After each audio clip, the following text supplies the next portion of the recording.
Hi, I am Dr. Casey Bamer from Mayo Clinic, and I will be talking about the article Capacity Coaching, a new strategy for coaching patients living with multimorbidity and organizing their care. It will appear in the Mayo Clinic Proceedings soon. I am really excited to talk about this article because it launches a new intervention in the pursuit of minimally disruptive medicine, or MDM. MDM is a model of care that focuses on pursuing patient goals with the least possible healthcare footprint on their lives, and is particularly useful for patients living with multiple chronic conditions. This idea was developed about a decade ago and helps us understand how healthcare often transfers work to patients, like making time for appointments, waiting for prescriptions at the pharmacy, going for lab work, and organizing medications at home. We often transfer this work to patients with little consideration or support of their capacity to take it on, which can lead to the inability to carry out their treatment plan as prescribed, frustration, and poor health outcomes.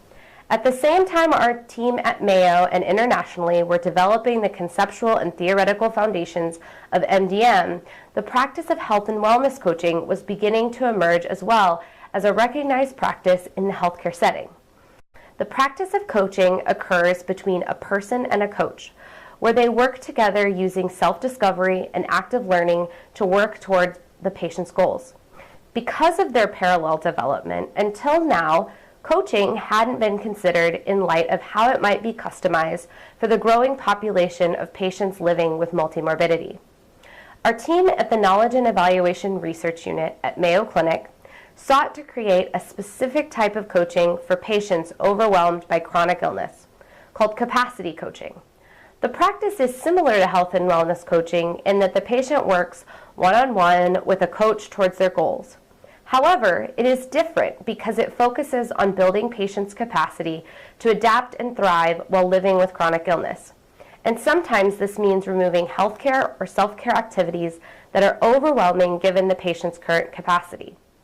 Furthermore, ideally, capacity coaching occurs within the primary care team rather than outside of it, as health and wellness coaching typically does.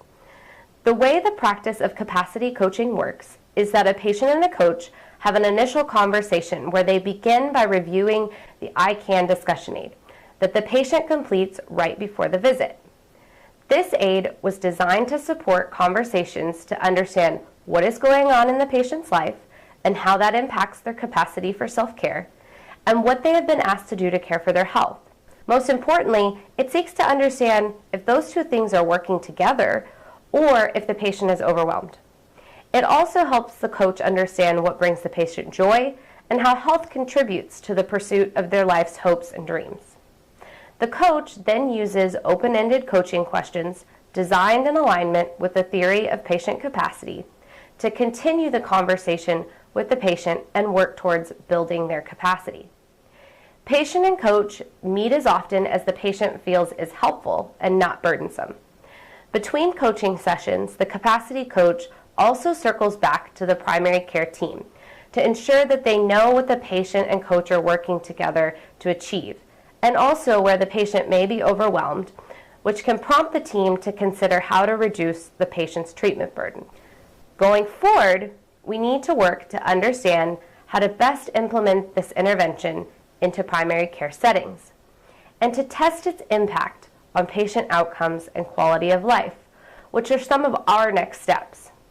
It will be particularly helpful to compare capacity coaching with traditional health and wellness coaching, as well as usual primary care for multiple chronic conditions. We are very excited to see how other teams take up this intervention into practice as well and study its impact. I look forward to seeing this in print soon. We hope you found this presentation from the content of Mayo Clinic Proceedings valuable. Our journal's mission is to promote the best interests of patients by advancing the knowledge and professionalism of the physician community. If you are interested in more information about us, our homepage is www.mayoclinicproceedings.org. There you will find access information for our social media content, such as additional videos on our YouTube channel or journal updates on Facebook. You can also follow us on Twitter. More information about healthcare at Mayo Clinic is available at www.mayoclinic.org. This video content is copyrighted by Mayo Foundation for Medical Education and Research.